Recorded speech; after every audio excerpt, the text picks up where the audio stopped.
Smackdown was okay. It was not a bad show, it was just okay. It started in a unique way though. The show opens up in the parking lot, where it's revealed that Solo Sikoa and the MTFs have been in a car wreck.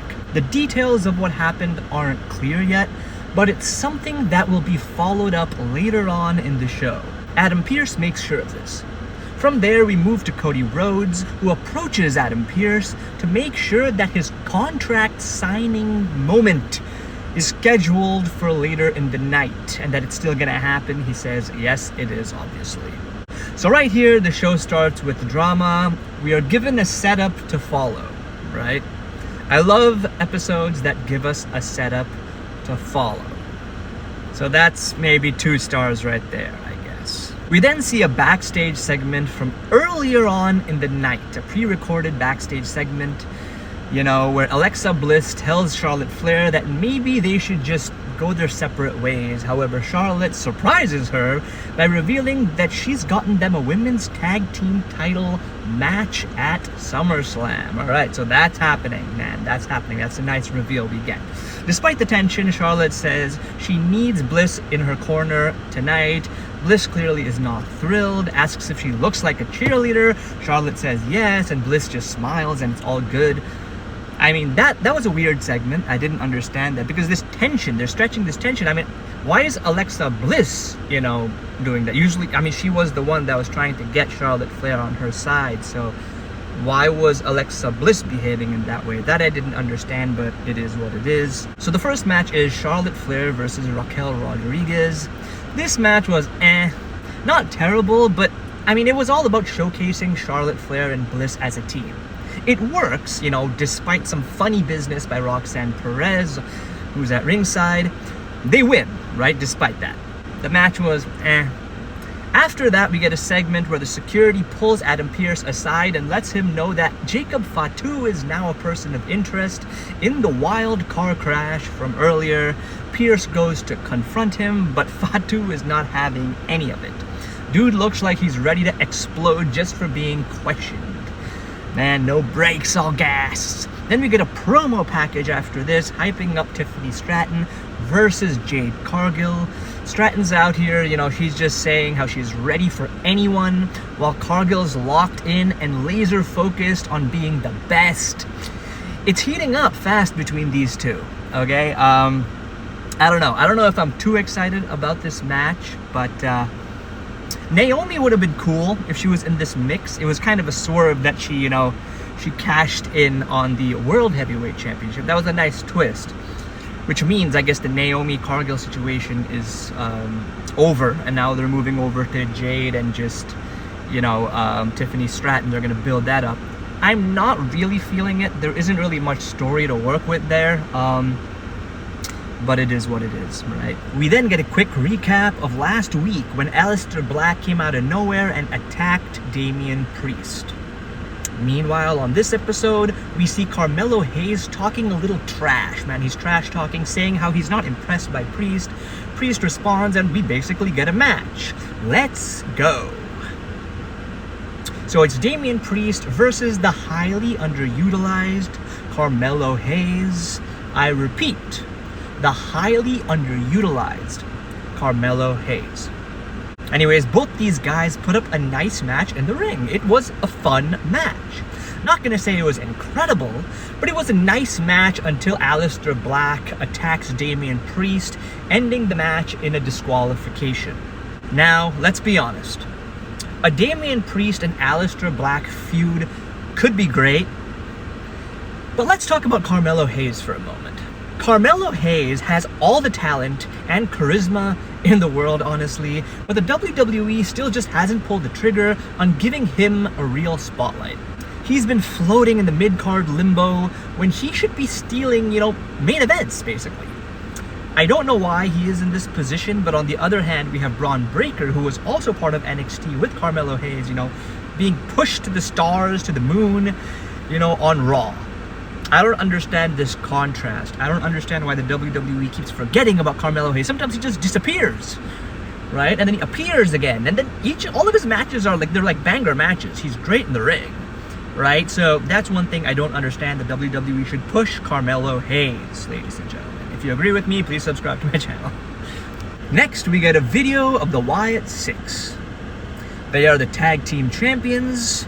It has the, supernatural, creepy vibe they are known for, but the WWE really fucked the momentum of the Wyatt Six, right? The WWE has failed at creating a believable balance between the supernatural and the reality. I'm not as excited regarding the Wyatt Six like I once was, and I feel that's because they seem too human for the characters they are meant to play. There is no nuance. Now, taking the belts off of them should have a compelling story. I'm hoping for that. All the other tag teams are rallying together to get the tag teams off of the Wyatt Six. So I hope they build upon that, but I don't really see how they're going to save the Wyatt Six. What they screwed up, they screwed up. And that is one of the things. When you add supernatural elements to the WWE, you have to be very careful how you play it. Right? And I just don't think the Wyatt Six disappearing for some time, them losing a match to The Miz, I believe, at one point, that I don't understand. So yeah, the Wyatt Six, I don't know how they're gonna just survive that, honestly.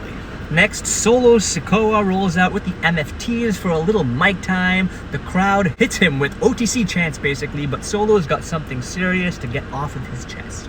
He calls out Jacob Fatu, obviously, saying tonight proves exactly who Fatu is: selfish, undisciplined, and still living like a criminal. Solo reminds us he was the one who turned Fatu's life around, got him paid, made him a champion. Liar. And now, he backstabs him. Solo says he is done playing the, big brother, blah, blah, blah. I've said this before, but I wish the WWE just made Solo seem stronger. During last year's whole Bloodline 2 story, the WWE could have booked Solo as a dominant force. We could have had the whole, Fatu overshadows him angle as it was, that's fine, but somehow Solo just felt too weak when it came to his in-ring performance. I feel that by the time Solo had his match with, Cody Rhodes, we should have already felt that Solo could potentially beat Cody Rhodes. He should have been built to that level. But we didn't get that, right? From then till now, Solo Sikoa just seems like this weak guy who just has a strong team. He doesn't seem like a challenge to Jacob Fatu. Right? Other than that, this rivalry it's nice, it's fun for what it is, but it could have been better. Anyways, Solo Sikoa goes on and on while his gang stands beside him. We suddenly cut to backstage and Jacob Fatu pulls up in a police car. But plot twist. One of the cops says, after reviewing everything, that Fatu is not the person of interest in the crash. He's free to go and handle his business. We know what that means. Fatu storms down to the ring, ready for war. Jimmy Uso sneaks in to help even the odds, but Tala Tonga cuts him off quick.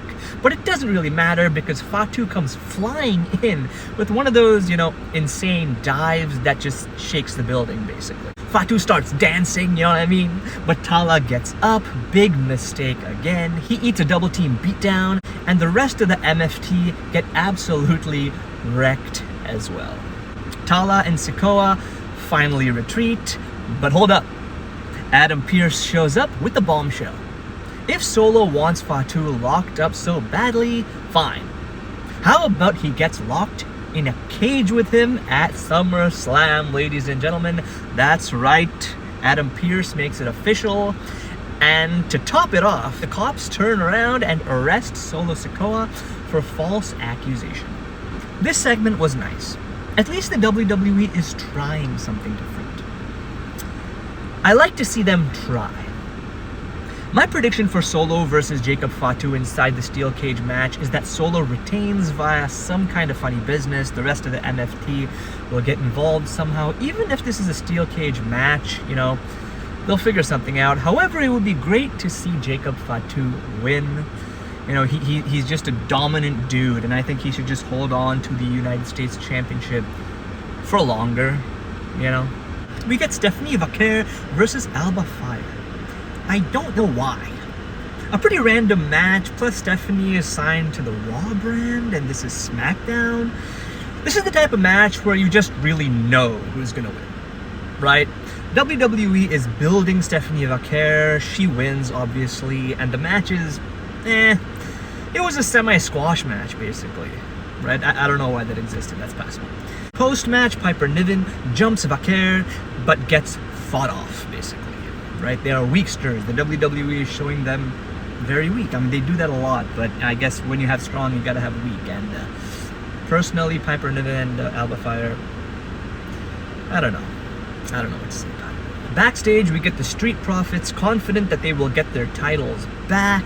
Next is a number 1 contenders qualifying match for the tag titles, but the Street Profits aren't in it. So it's DIY versus Motor City Machine Guns versus Fraxium versus Andrade and Rey Fenix. This was a wild match, and everyone had a nice spot and therefore a moment to shine. We get a surprise win. Andrade and Rey Fenix win. It's always nice to get something unexpected every now and then. Andrade is another guy who can be so much more than what he is and how he is represented. Alright, it's main event time. Adam Pearce is in the ring to host the contract signing between Cody Rhodes and John Cena. Cody's out first, and he's got that big match energy, you know? He reflects on how he became the WWE champion, and he drops a callback to, earlier this week when he said, "Do not flinch, and thank you for riding with me." He's faced adversity, never backed down, and now he's stepping up to take the title back from one of the most beloved names in wrestling history, who has seemingly lost his path. Cody's ready, he calls out Cena, and here comes John Cena. But here's the swerve, right? Cena gets on the mic and says he's emotionally exhausted, has a Netflix movie coming up, and, there's no way he can do this match at SummerSlam. He offers Paris or Perth instead, but says the crowd does deserve fireworks, even if this is all he can give them, tonight. Cena turns to leave, but Cody's not having any of it. He takes off his jacket, and it's on, ladies and gentlemen. Cena throws Cody into the steps. Cena grabs the WWE title, but Cody snatches it and knocks Cena out cold, right? And puts him through a table as well with a top rope splash. In a wild move, Cody grabs Cena's hands and forces his signature. Cody then reveals it's not just a title match anymore. It's a street fight. Cody stands tall with the belt to close the show. Honestly, I think this is what the feud needed. We are seeing a shift in Cody Rhodes, and I like that. This might finally be the juice that this feud needs. I think Cody is getting the belt back from John Cena at SummerSlam, but I'm itching for more than just that, right? Just something that surprises me, right? This segment that ended the show, it was nice, it was different, it was not just a back and forth promo, right? We had that thing about Cena just saying how he's not ready, he brought Hollywood into it and all that stuff. It had a different vibe to it, right?